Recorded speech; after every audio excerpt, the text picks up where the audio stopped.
and I have been breaking down each and every episode of Marvel's What If, and here we are at the finale. And Holden, I'm so glad you could join me to discuss the end of this thing. My fault it's late. Only in this timeline, only in this Right. branch of the multiverse. So regardless, I'm super happy to be able to do it. I did a small, recap of the finale on my channel as well as the rest of the season, but I did want an opportunity to talk with you about it because it kind of ended where we thought it might, bringing together multiple characters from previous episodes to create an Avengers-like team, in this case known as the Guardians of the Multiverse. So Uatu decided he needed to bring together the best of the best. So we get Captain Carter, Star-Lord, T'Challa, Strange Supreme, Killmonger, Party Thor, and Black Widow. And I think that's it. What do you think about the team, man?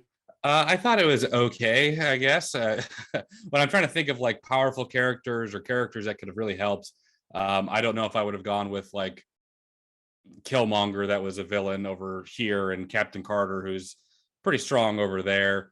I'm guessing it was a similar type thing that happened in Infinity War, where Uatu probably considered bringing like, why don't I just bring like 1,000 Tony Starks from different universes that are probably smart enough to handle it. And it was probably this combination of characters and events, Killmonger betraying them, and the conclusion being what it was. It was probably one of those, only of the 14 bajillion possibilities, this is probably the one that needed to have happened. So that's probably why it felt so kind of like, why would you bring Party Thor as opposed to like a little bit more serious Thor? You know what I mean? Yeah, so, absolutely. That's kind of what I was wanting to gauge your temp on, because at first when you look at it, it's like, it's not about the sum of their parts as far as a power set. There must have been some other reason to make that happen. And we're also introduced to a very specific MacGuffin in this particular episode that we'd never seen before. It's this thing that can destroy all of the different Infinity Stones. And I thought it was interesting. I thought it was a cool idea, but it just all kind of came out of nowhere and was very convenient to just end things off. We need this thing to do this function, and that way we can kind of put a bow on everything. But just overall, I had a lot of fun with the series.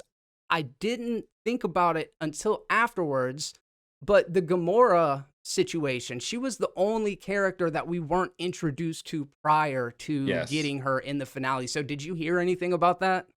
No, I just sort of accepted it for what it was. So there were, I guess it was some universe where Gamora and Tony Stark were together for some reason, and chose her over Tony Stark in that situation. So yeah, I had no connection to her other than just being a variant, I guess, of the Gamora that we know.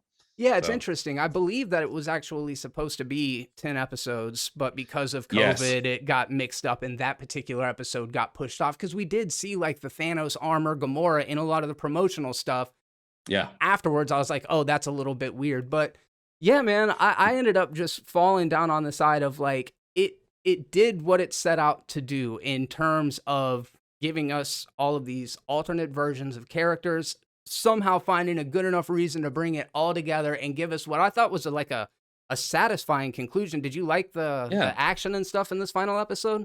I did. We've talked on your channel a lot about kind of preferring to just let What If be their own individual episodes and kind of being against the whole build team up type of thing. I kind of recant that a little bit. I did really enjoy the way that they brought everyone together. I think it worked really, really well. I wouldn't be opposed to them just doing like silly little one-offs like they were doing and just leaving it at that. I don't want to feel like Disney always has to feel like they must bring everyone together. Otherwise, what's the point? And that's the line I'm just worried about them sort of teetering on right now. That being said, I think that they knocked it out of the park. I loved it. I love seeing the return of that sort of dark Doctor Strange. That was really, really neat.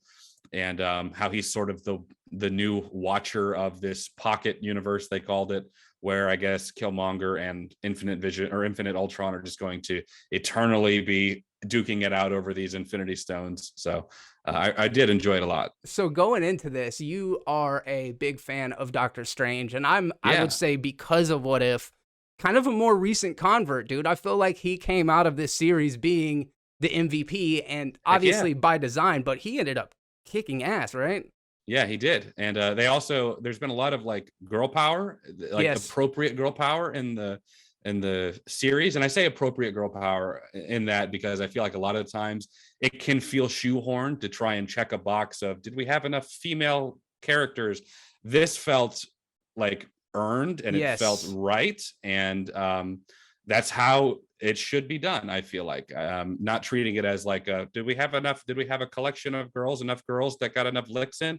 It fit with the story, it was appropriate, and I think it was awesome. Yeah, I couldn't agree more. I did come out of this series also appreciating Captain Marvel quite a bit more than I did prior to this. So Yeah.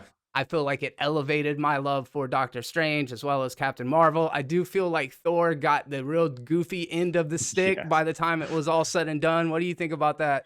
Yeah, I think that Thor is just one of those they've gone such like 180 degrees with Thor, even in just like the regular MCU, from like Thor 1, Thor 2 to Ragnarok. Mm, So I feel like he's become a character where you can do that type of thing. And I think that they're not trying to like win over the audience to Thor, because most people already love him. But for certain characters, Captain Marvel being a big one, just because of the reception of the movie and the actress, probably needed a little bit more TLC for her, which they gave her.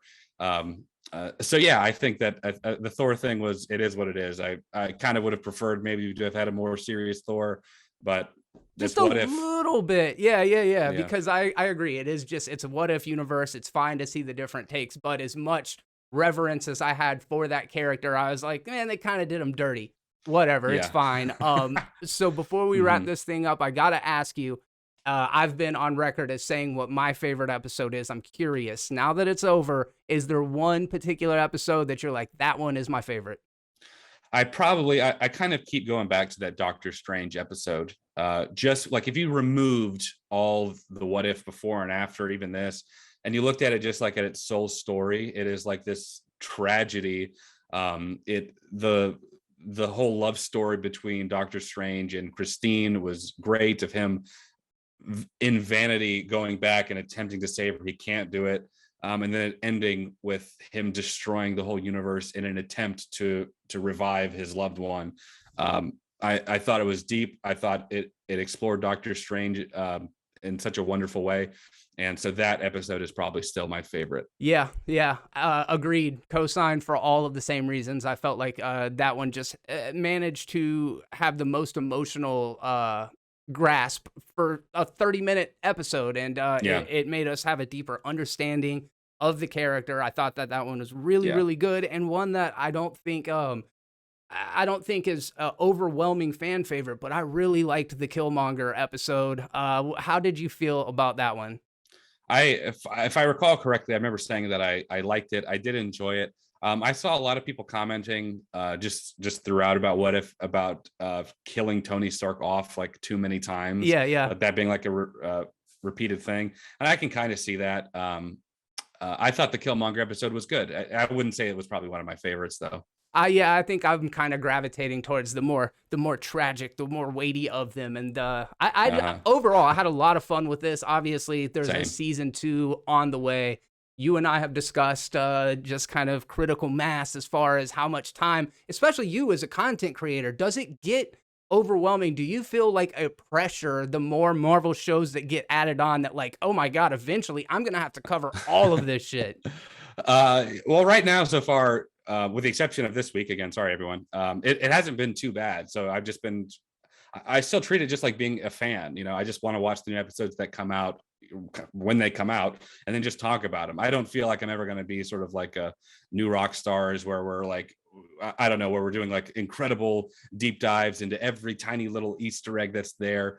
I'm still like at heart just a fan that's enjoying it and just love sharing it with you and with your audience and my audience. I'm over here as a fan getting overwhelmed, like, it's just too much to watch. Ah! It is still a lot, and especially with the multiverse exploding not only in What If but in Spider-Man and Doctor Strange. Literally, is the title's Multiverse of Madness. So it's going to just get more convoluted and complicated, and hopefully they don't put the cart before the horse, and they still remember those simple stories that can exist and can have weight outside of the world's at danger, no, the galaxy, now the universe, now the multiverse. Like eventually we're gonna have to come back. Yeah. Dude, I really do appreciate this, as always, it's a lot of fun to be able to break all of these episodes down and Yeah. shows in general. I can't wait to see what's next. Holden, I really appreciate you coming by.